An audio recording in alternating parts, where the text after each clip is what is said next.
Hello students, this is my second presentation on the interaction of genes. In my first presentation, I have discussed about the complementary genes, supplementary genes and the duplicate genes. So we have already known that the phenomena of two or more genes affecting or influencing the expression of each other in development of a single character of an organism is known as the gene interaction. Gene interactions leads to variation in classical Mendelian monohybrid ratios and the dihybrid ratio. So, one important type of functional interaction between different genes occurs when an allele or genotype at one locus masks or inhibits the expression of a non-allele at a distinct locus. So, such an interaction in which one gene inhibits the expression of another non-allelic gene is known as the epistasis. The epistasis word comes from the Greek word which means standing upon.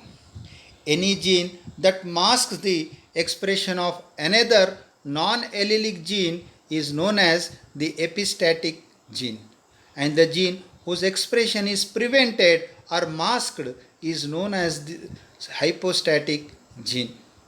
Therefore, while dominance involved intragenic or interallelic gene suppression, the epistasis involves intergenic suppression.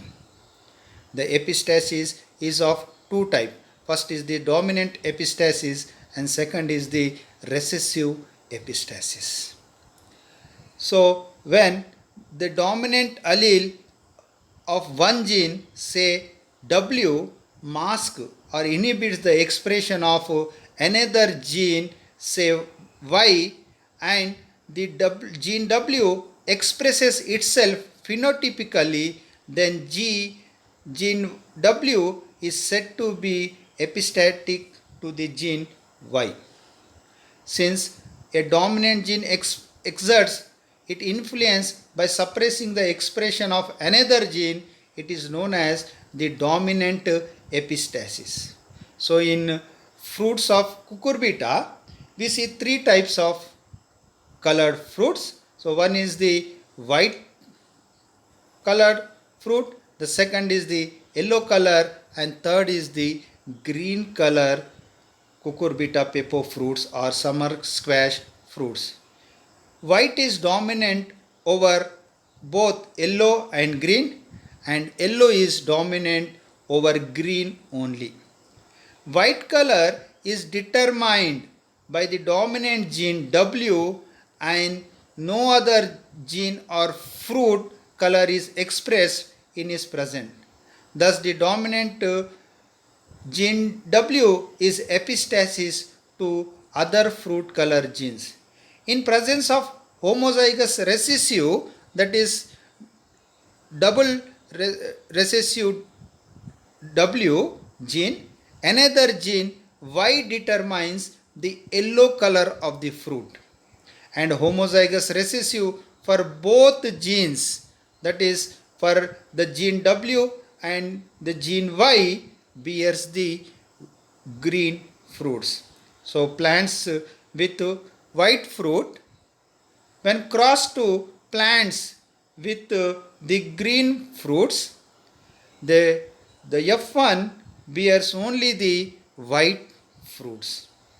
The F2 progeny, when self-cross, they give an ratio of 12:3:1.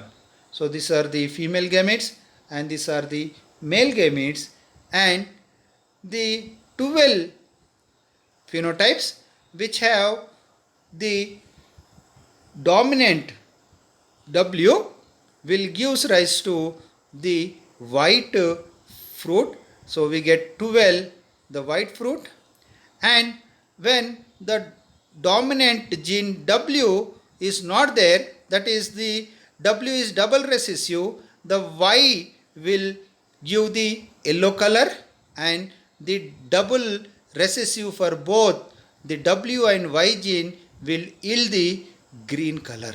So we get a ratio of 12 is to 3 is to 1. So here one dominant gene suppresses the expression of the another dominant or the recessive gene, and thereby we get a ratio which is the 12 is to 3 is to 1. So this is the dominant epistasis ratio. The next is the recessive epistasis. Sometimes the recessive allele of one gene masks the phenotypic expression of alleles of another gene. This type of epistasis due to a recessive gene is called as recessive epistasis. So Bedson and Punnett crossed two varieties of this sweet pea, each of which were pure breeding for white flowers. So two white flower plants, when they were crossed, they yielded a purple color flower colored plants in the F1 generation. So when the two F1 were crossed to create the F2 generation, so in this generation Bedson and Punnett counted a total of 382 purple flowered plants and 269 white flowered plants. The ratio of the purple flower to white flower was approximately 9 is to 7. What could explain this variation from the Mendelian ratios? Bedson set out to answer this question in 1909, and he proposed what he called the ability of one pair of gene alleles to mask the effect of the alleles of another gene. It seems that the two recessive alleles at one flower locus could mask the effect of the alleles at the two other flower locus. The first locus is the C and the second locus is the P. So if Bedson theory held true, it means that any flower with the recessive C genotype would be white, and no matter what were the present in the P locus. Similarly, any flower with the recessive P genotype would also be white no matter what alleles were present at the C locus.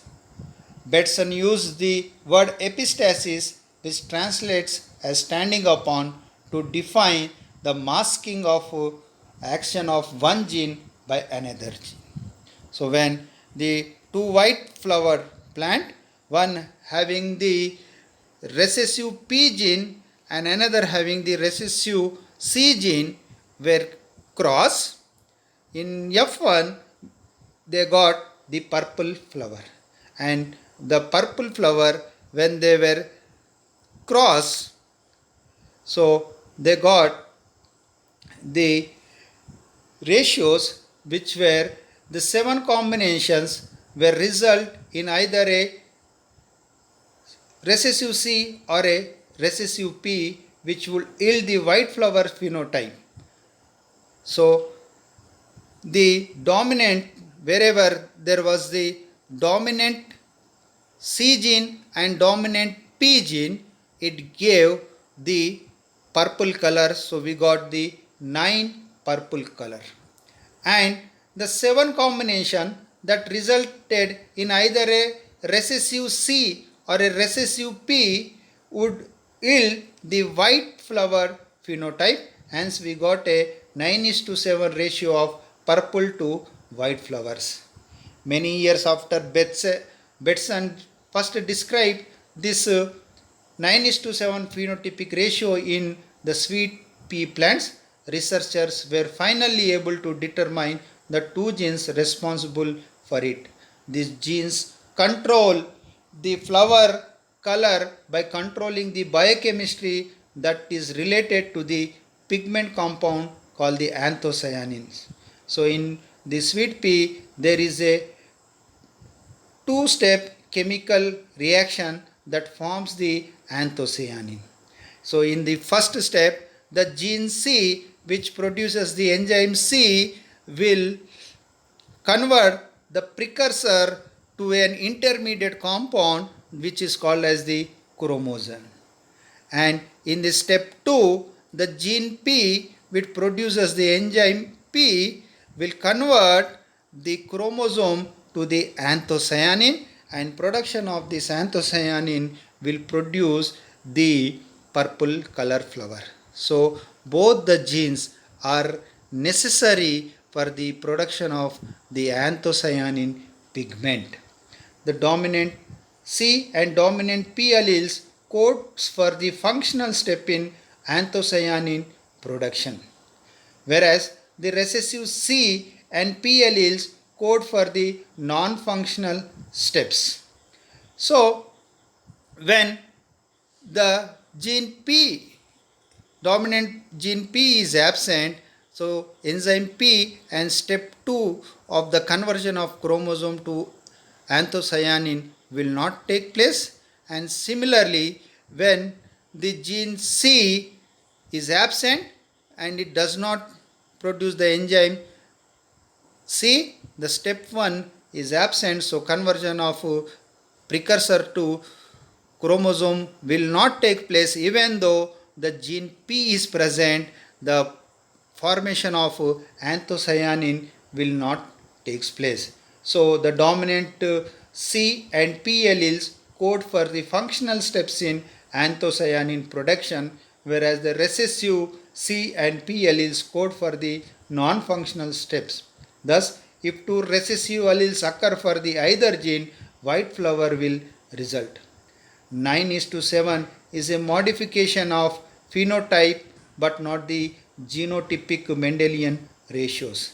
The dominant C and P genes independently assort, and in the presence of one recessive genotype at one locus masks the effect of the alleles at the other locus. So this is known as the recessive epistasis.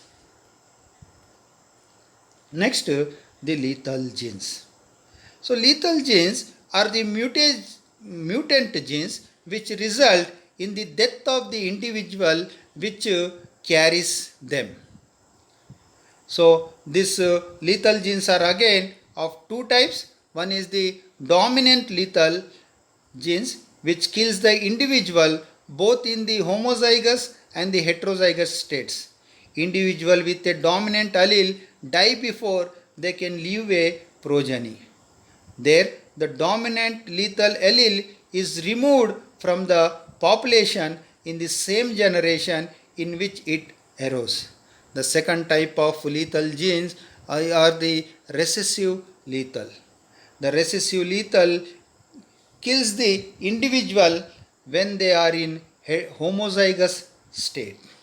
So first we will discuss about the recessive lethals. In 1905, Kuno reported the inheritance of mouse body color which did not fit the expected Mendelian segregation pattern. It was shown that yellow body color was dominant over normal brown color. Yellow color was controlled by a single gene which is designated as Y, while the recessive Y determines the normal brown color. Kuno observed unusual patterns when studying inheritance of coat color gene in mice. After mating two yellow mice, he observed that the offspring never showed a normal 3:1 phenotypic ratio. It was found that yellow mice could never be obtained in the homozygous condition. So when yellow mice were crossed among themselves, segregation for yellow and brown body color was obtained in 2:1 ratio. The brown individuals were homozygous for the recessive genes, and the yellow individuals were heterozygous for the dominant gene. So Kuno always observed a 2:1 ratio with 2 yellow mice for every 1 brown mice. So as you can see the interaction here. So wherever there is a 2 dominant gene Y, the mouse it dies, and wherever there is a heterozygous condition for the dominant gene, the yellow mouse will be alive, and the recessive gene Y will give the brown color mouse.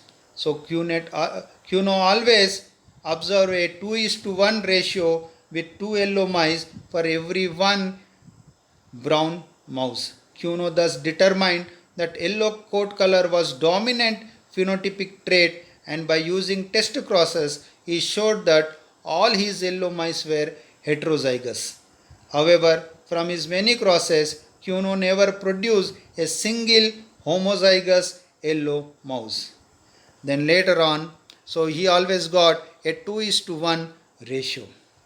Then later on, Castle and Little confirm Kuno's unusual segregation ratios.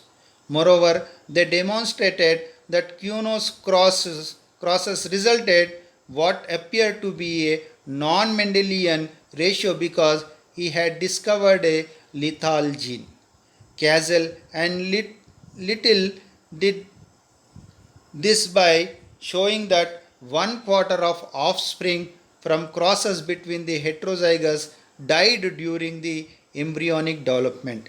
This is why Kuno never observed homozygous yellow mice.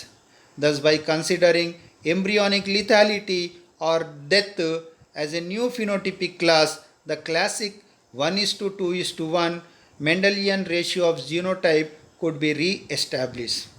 These results could be explained if we assume that the allele dominant allele Y, which is dominant for yellow body color, is in heterozygous condition, was recessive for lethality in homozygous condition, since in the homozygous condition it kills the individual in early embryonic state.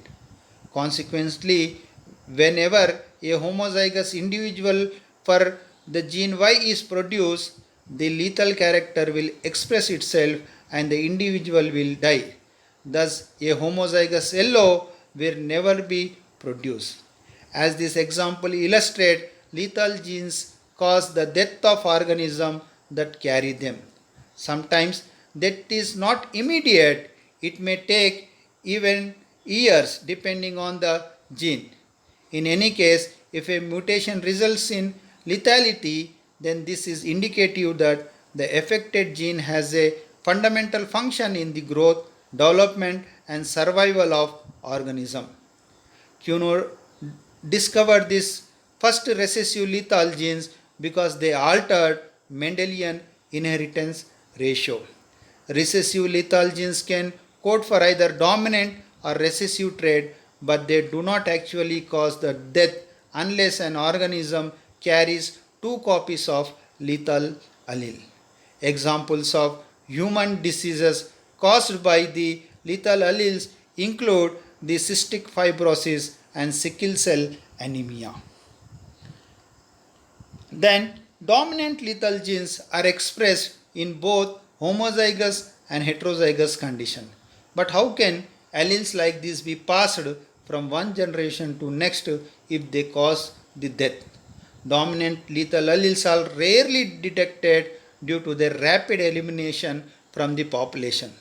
One example of a disease caused by a dominant lethal allele is Huntington's disease, a neurological disorder in humans which reduces the life expectancy. Because the onset of Huntington's disease is slow, individual carrying the allele can pass it on to their offspring. This allows the allele to be maintained in population. Dominant traits can also be maintained in population through recurrent mutations or if the penetrance of gene is less than 100%. Now we will discuss about the incomplete dominance. So sometimes in heterozygous condition, the dominant allele fails to completely mask the phenotypic expression of the recessive allele. As a result, an intermediate phenotype occurs in the heterozygote, and this is known as the incomplete dominance. The example for the incomplete dominance is 4 o'clock plant or Mirabilis jalapa. When the plants with red flower are crossed with plants having white flower, the hybrid F1 produces the pink flower plants. So F1 is a intermediate of the white and the pink color flowers. So in F1 we get the pink color flowers. When the F1 plants with pink flowers are self-pollinated or crossed among themselves, they develop red, pink and white flower plants in ratio of 1:1. So this type of ratio is known as the incomplete dominance, where the dominant allele fails to completely mask the phenotypic expression of the recessive allele, thereby producing an intermediate condition. So in Mirabilis jalapa, when we cross a red color flower plant with a white color flower plant, in F1 we get an intermediate color pink color plant, and this is known as the incomplete dominance. So in this presentation we have discussed about the dominant epistasis, which has a ratio of 12:3:1, and we also discussed about the recessive epistasis, which has a ratio of 9:7, and then we have discussed about the recessive lethal gene with the ratio of 2:1, and we have discussed about the incomplete dominance with the ratio of 1:2:1. Thank you.